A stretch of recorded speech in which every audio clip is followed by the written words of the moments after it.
Ei, gente, tudo bom? Prazer falar com vocês de novo. Obrigado pelo convite. É sempre muito bom estar aqui com vocês nesse canal, tentando contribuir aí da melhor forma possível. O desafio nosso, né, nosso bate-papo desse tema é quando estiver nervoso. Achei muito bom o tema, muito interessante. Foi muito bom estudar para a gente poder conversar um pouco, compartilhar sobre isso, né? Baseado no capítulo 9 do Evangelho segundo o Espiritismo, a gente tem ali os ensinamentos, né, que nos ajudam no dia a dia. E eu sempre brinco com as pessoas que a doutrina espírita é um manual de sobrevivência na selva, né? Para a gente se reformar, se melhorar e ter resultados já agora, né, imediatos, e poder controlar o nervosismo, entender como é que funciona essa mecânica baseada na doutrina é muito importante.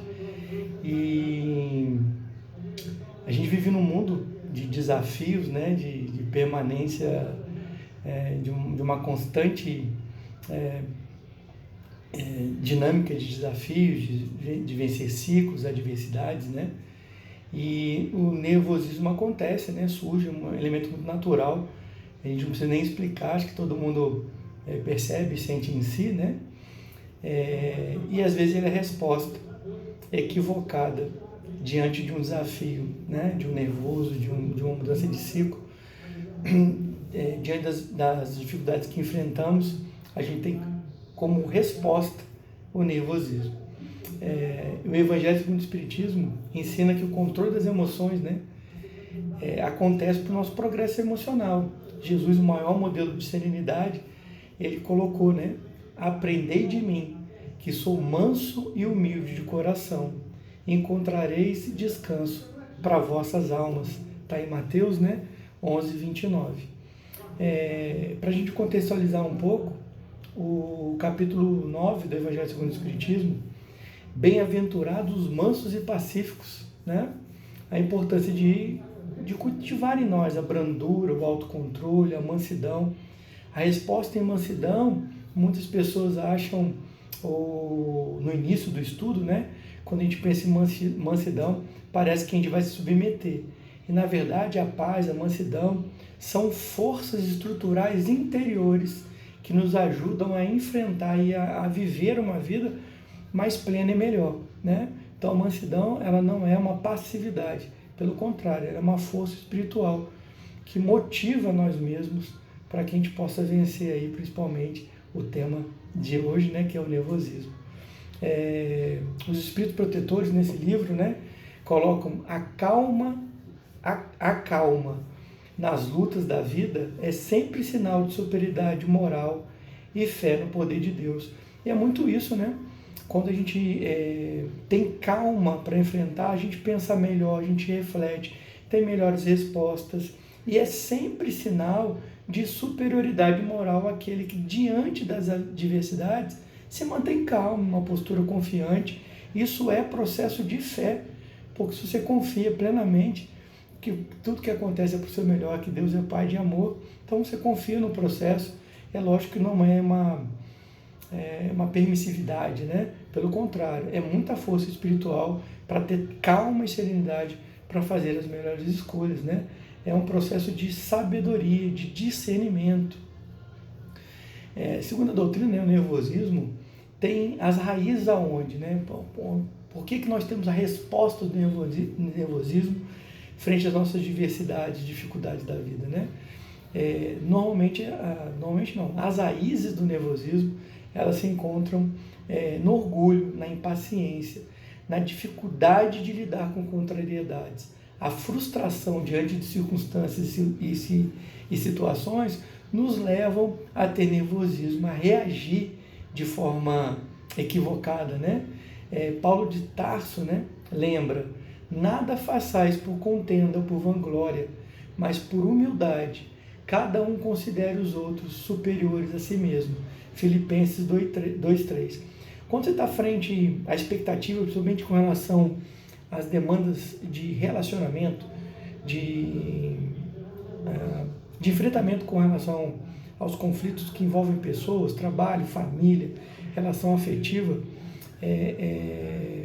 a expectativa que nós fazemos dos outros, ou que esperamos que os outros façam ou respondam para a gente, isso pode gerar uma frustração com base nas nossas sombras do nosso orgulho e do nosso egoísmo, e a gente jogue, né? A gente frustre, a gente fique nervoso com a reação das pessoas, e a orientação de Paulo é que a gente faça pelo outro. Processo de caridade, aceitação, de entendimento, de doação, né? Isso gera alinhamento nas expectativas e menor frustração, e por isso menor nervosismo, né? Quando somos dominados pelo orgulho, a gente quer as coisas da nossa forma, a gente quer impor nossa vontade. E aí começa um processo de muito sofrimento mesmo, né? O nervosismo, essa frustração, gera um mal primeiro naquele que procede assim, né? Doenças são provenientes desse comportamento. Então, por isso, com muita atenção. Emmanuel, no seu livro Fonte Viva, ele reforça, né? A calma é luz que acende a compreensão. Sem ela, o desequilíbrio toma lugar da razão.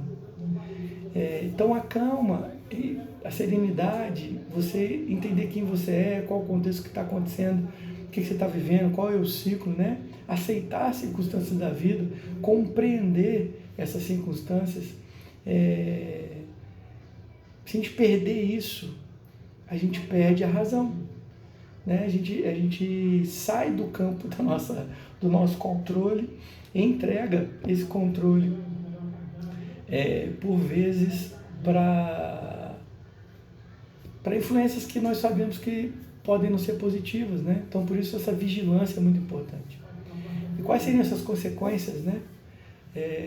O nervosismo afeta não apenas nossa saúde mental e física, mas também nossas relações, nosso progresso espiritual. No plano físico, ele pode causar doenças, né? Hipertensão, ansiedades. E no plano espiritual, pode gerar vibrações negativas, sintonias com espíritos que não são positivos. Então, quem vive nervoso, quem está nesse aspecto de constante contrariedade, de baixa resistência, né, para a aceitação das adversidades da vida, ele cria para ele mesmo uma dificuldade a mais. O problema continua existindo, ele continua tendo que entender o problema. E sem esse caminho da calma e da serenidade, o nervosismo acaba sendo uma dificuldade ainda maior, né? Então, por isso que nós temos muito que refletir e buscar na causa interior que me leva a ficar nervoso, me leva a sair criar uma descompostura, para me promover em mim essa calma e serenidade tão necessária. Jesus advertiu, né? Por que estáis tão perturbados e por que surgem dúvidas em vossos corações, né? A perturbação, a distância, a desconfiança, a falta de processo de fé, a falta de um processo de treinar a musculatura da confiança em Deus, de caminhar alinhado, né, com as leis imutáveis, isso tudo gera em nós uma frustração, um nervosismo, que a gente tem que procurar cada vez mais entender, olhar para dentro e buscar essas soluções em paz e serenidade, né? Emmanuel, no seu livro Pão Nosso, né, ele coloca uma frase que eu destaquei, né? O coração tranquilo é templo vivo onde a sabedoria divina se manifesta. Bonito, né? Então, o coração tranquilo, você calmo, é onde as coisas vão fluir, né? É ali que você... Por que a sabedoria divina se manifesta? Você é calmo, tranquilo, você recebe as boas inspirações, né? Uma maneira muito prática de você rogar a Deus para se socorrer, para vencer o nervosismo, é você pedir essas boas ideias, essa inspiração de soluções para que você entenda e saia do problema, né? Que você se acalme e você possa perceber, dentro das circunstâncias, o que você pode resolver, né? Solucionar. E nervoso, a solução às vezes está na nossa frente, mas nervoso a gente não enxerga, né? a doutrina ela oferece recursos, técnicas, né? Uma ideia filosófica, uma base de construção intelectual para a gente vencer o nervosismo, né? Oração e confiança em Deus. Jesus nos ensinou: não se perturbe o vosso coração. Credes em Deus, crede também em mim. A oração é um bálsamo que acalma e fortalece. Então, a gente vai continuar sentindo o processo do nervoso, porque estamos na matéria, estamos buscando a nossa própria evolução e nossa reforma pessoal, né? Então, quando acontecer, criar um mecanismo imediato de olhar para dentro, de buscar a Deus, para que a gente faça essa construção interna, essa comunicação cada vez mais próxima, para a gente sintonizar e receber as boas inspirações, nos acalmarmos e buscarmos a resposta e as soluções que normalmente nós já temos, né? Só cabe a nós ali organizar mesmo o pensamento, confiar em Deus e seguir a trajetória, iniciar o trabalho, né? Autoconhecimento e reforma íntima. Tem que desaguar todo estudo em reforma íntima, né? Em autoconhecimento. O caminho é o processo interior. O caminho é, entendi, agora o que eu faço com isso? E isso eu faço uma limpeza ali, mas uma ponte de muito alto amor, de muita confiança em Deus, né? De muita aceitação de si mesmo, para que a gente, mesmo tendo nervosismo, mesmo não percebendo naquele momento, mas que a gente possa cada vez mais aumentar essa nossa resistência, aumentar a nossa capacidade de se entender e de se promover, de começar de novo, tentar de novo, até ir ficando mais fácil, né? Reconhecer nossas fragilidades é o primeiro passo da superação. Ok, fico nervoso quando acontece isso, né? Emmanuel explica assim no seu livro Pensamento e Vida: o equilíbrio do espírito é obra de paciência e renovação diária, né? Então essa paciência comigo mesmo, né? De entender, ok, isso me deixa nervoso. Como é que eu faço para trabalhar e para organizar isso, né? Prática da paciência. Kardec nos lembra que a paciência é caridade em ação. Bonito demais, né? Porque a gente fala tanto de caridade e a paciência é uma forma de caridade em ação, né? Cultivar a paciência e ajudar a enfrentar os desafios com serenidade, né? Com muita calma. E vigiar os pensamentos. Quando estiver nervoso, questione: estou confiando em Deus? É o orgulho que está tomando conta? Que tamanho de nervosismo? O nervosismo que eu estou agora se justifica? Que tamanho de problema é esse?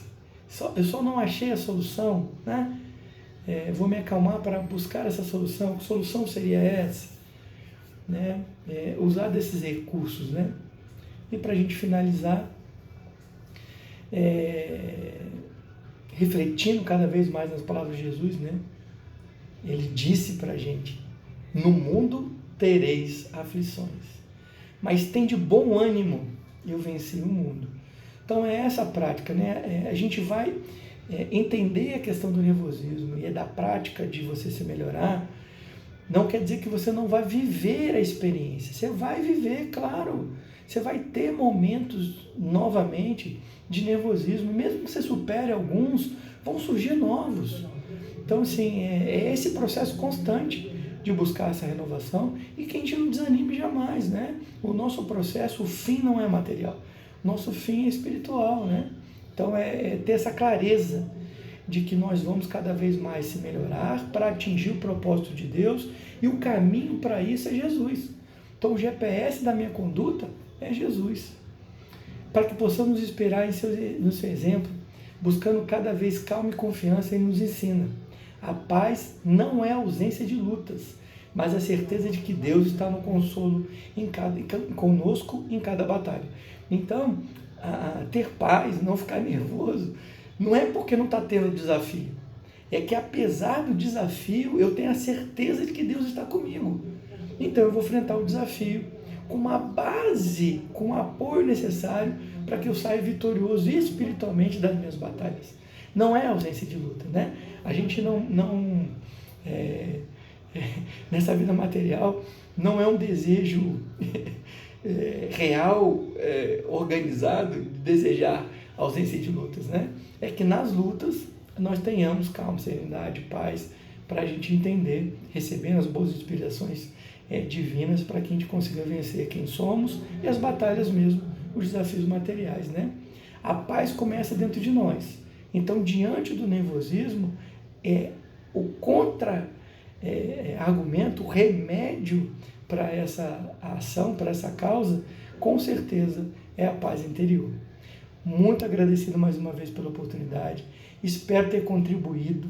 Fiquem com Deus e conto mesmo, cada vez mais, para melhorar a mim mesmo, né? E a gente trocar essa experiência aqui por esse canal que é tão maravilhoso. Obrigado, muita paz, Deus esteja com vocês. Amém.